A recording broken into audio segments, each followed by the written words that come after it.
Vous êtes bien sur FL Cato, opérateur François. Je vous propose d'écouter, pendant quelques jours, un extrait des évangiles. Alors ils seront numérotés. Chaque jour, il y aura un numéro suivant. Voici un extrait des évangiles numéro 1. Parce que tu m'as vu, tu as cru.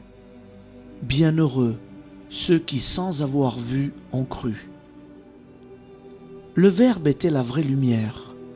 En venant dans le monde, il illumine tout homme.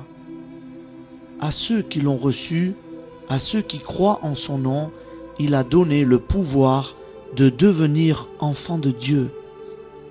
Il faut que le Fils de l'homme soit élevé, afin que quiconque croit ait en lui la vie éternelle.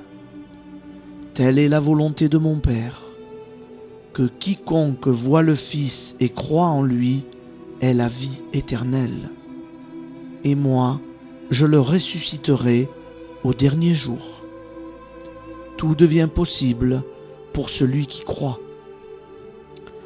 Le doute de l'apôtre Thomas, dit en substance Saint Grégoire, a conforté notre foi.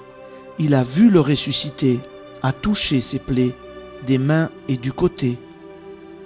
Thomas est un témoin précieux.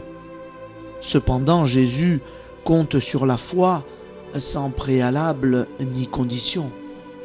La foi jaillit de l'amour pur. Cette foi en Jésus-Christ fait de nous des enfants de Dieu, sûrs de ressusciter, à notre tour, au dernier jour. Jésus a prié pour chacun de nous, à la dernière scène. Touché qu'il était par notre foi, sans l'avoir vu, nous croyons en lui. Sur la foi du témoignage de ceux qui l'ont vu, les apôtres et les disciples de l'entourage du Seigneur. Grâce à notre foi, tout devient possible, répond Jésus au père de l'enfant épileptique, avant de guérir celui-ci. La foi est source de cœur de toute vie spirituelle. Abraham est le père des croyants.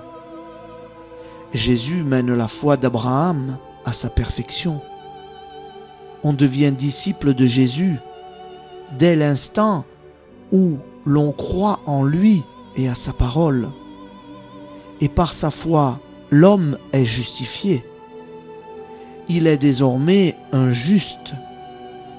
La foi n'est cependant pas un dû, elle est pure grâce. Elle s'épanouit dans l'amour et la contemplation. Prions. Je te rends grâce, Seigneur, de m'avoir fait le don de la foi en Jésus et en sa parole. Que toute ma vie puisse témoigner de cette grâce. Elle est le garant de la vie éternelle.